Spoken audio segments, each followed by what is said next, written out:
Hello again. How did that work out for you? We've been giving our fretting hand quite a workout lately, haven't we? Yes, we have. But we're still using those 16th notes, getting better at that strumming simultaneously. Fantastic. Doing a great job. Now it's Barre Chords Part 3, and it's time to put all of this together. We've been working up to this. And here we are. Excellent. Let's start with the minor 7 shape. Remember that minor 7 shape? Here it is, 3rd finger, 2nd fret, A string. Go ahead and put it on there, right? Move it up 1 fret. Now lightly place your 1st finger across all of the strings, all 6 strings. Have that 1st finger bar. Excellent. Now I know it's difficult there, it's tough. The frets are wide, we're all the way down here. What we're going to do is move that minor 7 up to the 7th fret. Now, place your 1st finger across all 6 strings at A. Or we can do it this way. Let's make the 1st finger bar at the 5th fret, and then let's put our 3rd finger on. Well, let's make a power chord, basically. Make a power chord, but while keeping your 1st finger flat. While your 1st finger is flattened and making a bar, you're barring all 6 strings. Your 3rd finger goes here on the 7th fret, and it's on the tip. Okay? Because you want to let all the other strings ring out. Let's try all 6 strings. There they are. That's gorgeous. There you go. Let's try the 6th string. Do we have it? Good. How about the 5th string? Good. How about 4th string? 3rd string? Good. You may need to wiggle around a little bit. You may need to wiggle it around. How about let's move this up to the 7th fret. Make your bar, and then put your 3rd finger on where it would go for a power chord. There it is. Go through each string. See if you have it. You may need to wiggle around a little bit. And you may have to wiggle around a bit because first we just had the bar, well then we just had the 3rd finger. We made a power chord which got us closer. Now we're keeping that 1st finger flat. Give it a shot. See how it works. This is going to take a little bit. Give it a shot. Now, the reason why we learned all those other forms is because chords have colors. So the root, you know what a root is. A root is A. There's A. A is the root, but that's not a chord. That's just a single note. When you're playing chords, you have this bar, you need a chord is defined as 3 or more different notes played simultaneously. So, we have some repeated tones in here, but these are chords. Chords have different colors and different extensions. For now, we're just going to learn the names of them. That way, if you see G minor 7, A minor 7, E dominant 7, B flat dominant 7, or B flat minor 7, you'll know how to make it. This is how easy it is. Ready? Let's do, A. A is our root. And we're going to make a bar chord. Let's say we need to make A major. Ready? A bar. Now you make that, you can either start here and lay your bar, but here's the major form, right? It's just E major. We're going to move this up, but since the nut doesn't follow us, we have to compensate for that by adding the bar. Up another fret, F sharp, major. Up another fret, 1, 2, 3. We know that the 1st finger on the 3rd fret is G. We make this form, we'll call this the major form, G major. Move it up a fret. We know that this is G sharp, and we know that this is a major form. Strum it. You have G sharp major, or A flat major, right? G sharp, A flat. Up another fret is A major. There's A major, right? Up another fret, what do we have? A sharp major, or B flat. Then up another fret, 7th fret, here's your root. This is B major, that's a B major chord. Well, let's park it here. Well, let's move up another one. Up one more is what? C. It's going to C major. Why? C is a root. This is your major form. You have C major. You have C major. Now, let's look at all the colors that you might see in music, that are used in Western music. Ready? Here we go. How about let's make a C minor chord. Here's C major. Well, in order to make it minor, you take your first finger off. There's C minor. Put it back on. Here's C major. Good. Off is C minor, middle finger. Second finger off is C minor. That's because this is the minor form. Remember down here in E, that was the E minor form. There it is. All we're doing is moving it up. F, G, A, B, C minor. Okay, well, how about minor? How about dominant 7? Here we go. So let's go back to C major. Good. C major. Now, take your pinky off. That's a dominant 7 shape. This shape always has been, always will be dominant 7. There you have it. Isn't that great? There's C dominant 7.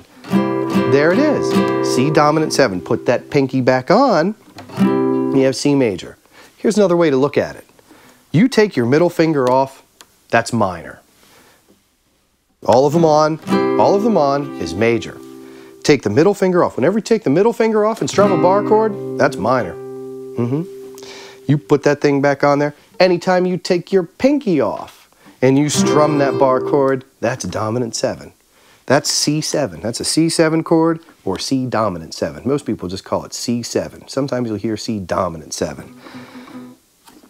Take the middle finger off, you get minor. Take the pinky off, you get dominant 7. Well, when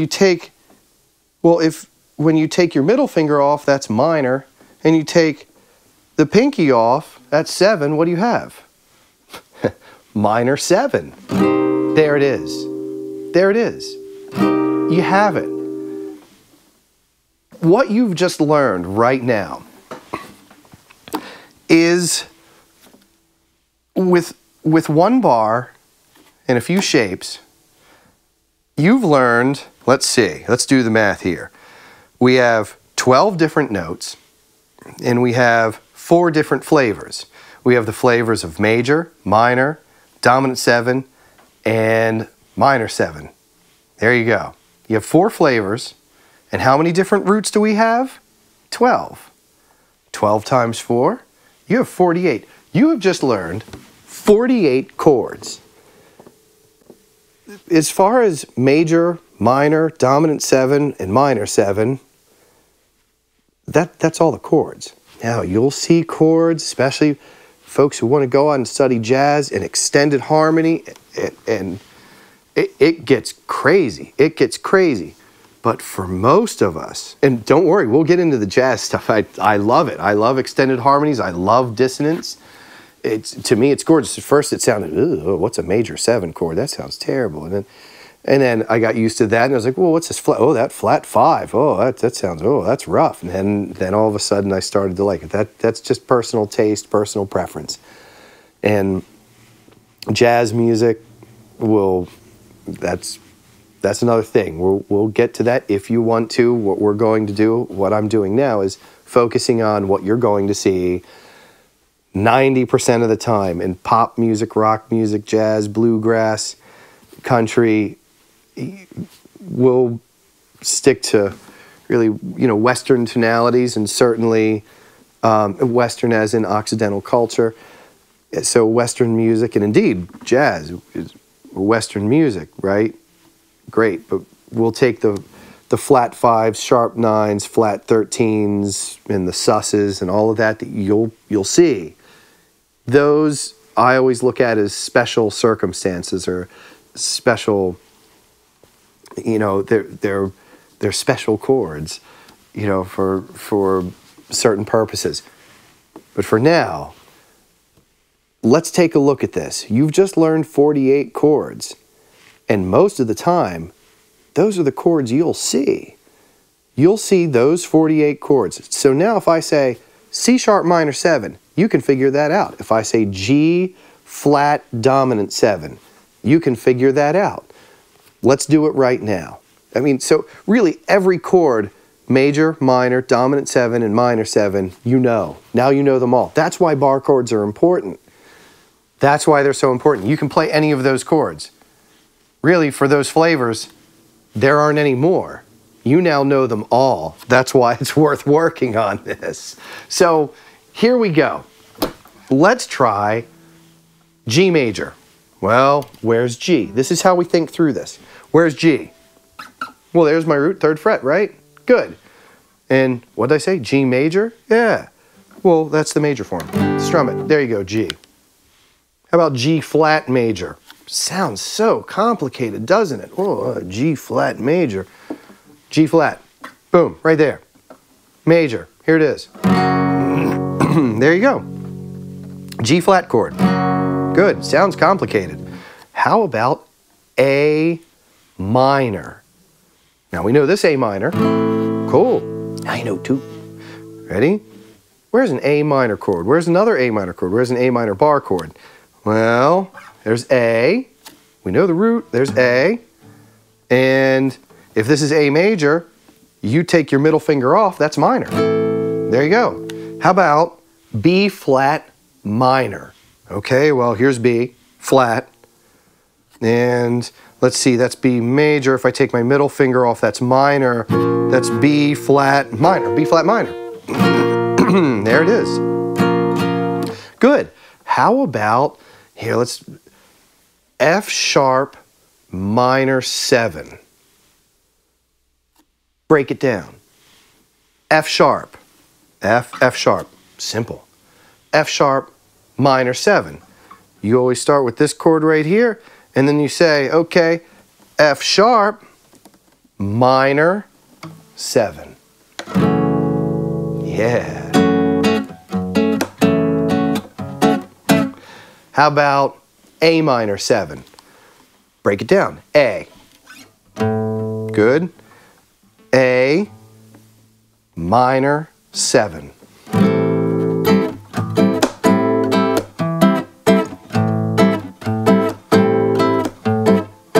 How about back to G major? G major.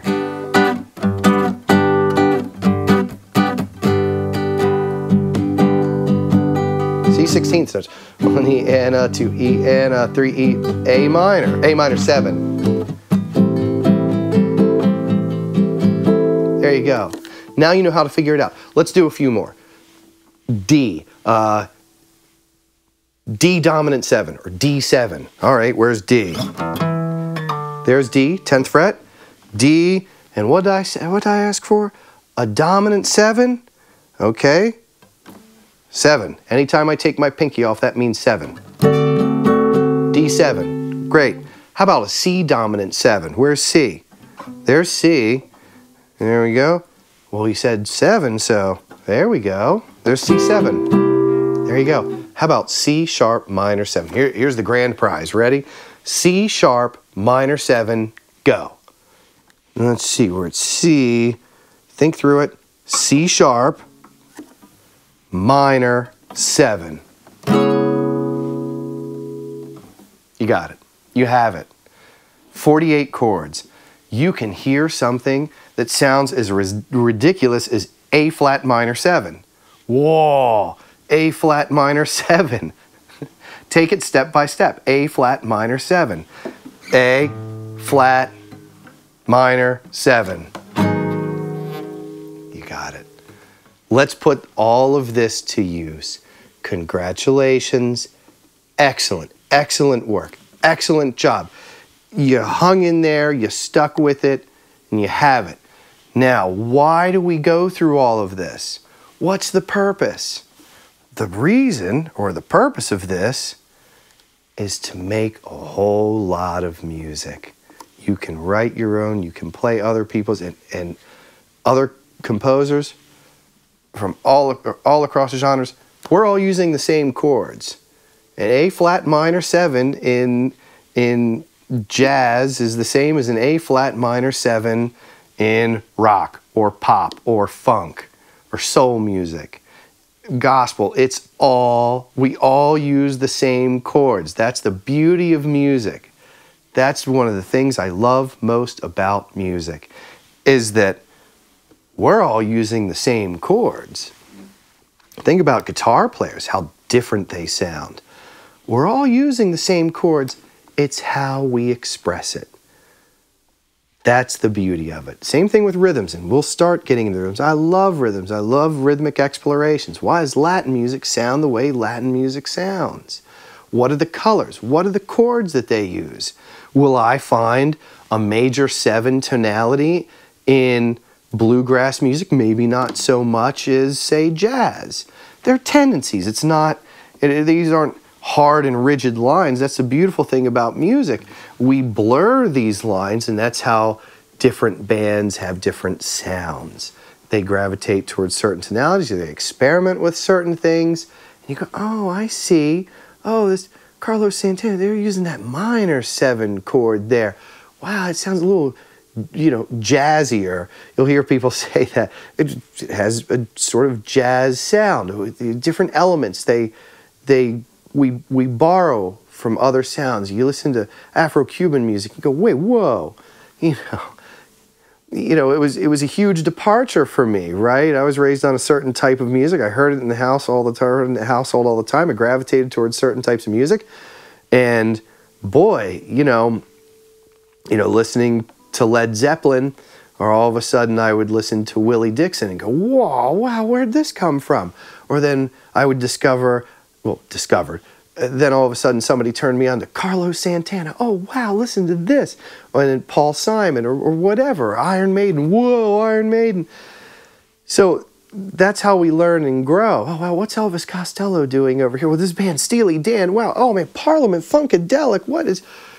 That's the beauty of it.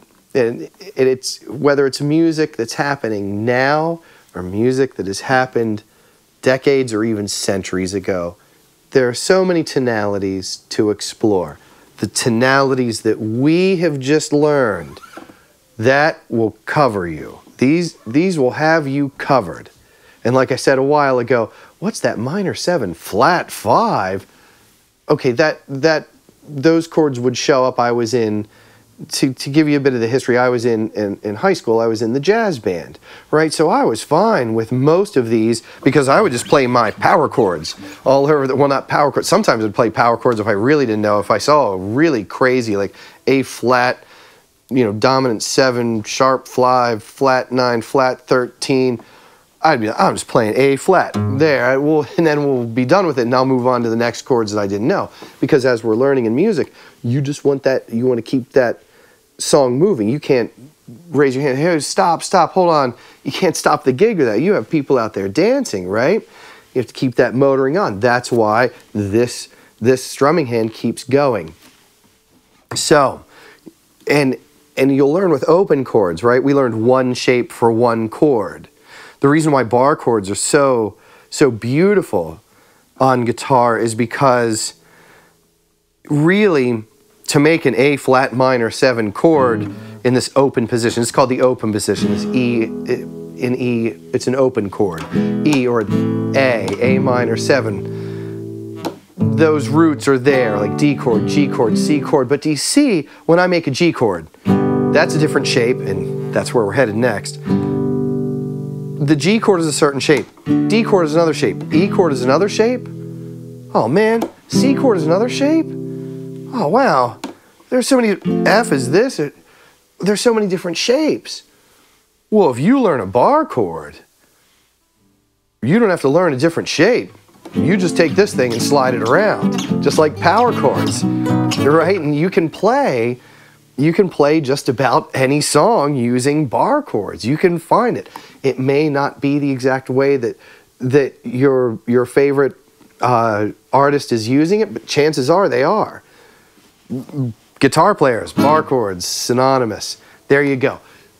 So that's enough for now. Thank you for indulging me on that. And let's go to the play section. Let's put these things to use. That's why we learned them. Let's put them to use. Let's have fun, make music. It may still be a bit of a struggle for a little bit.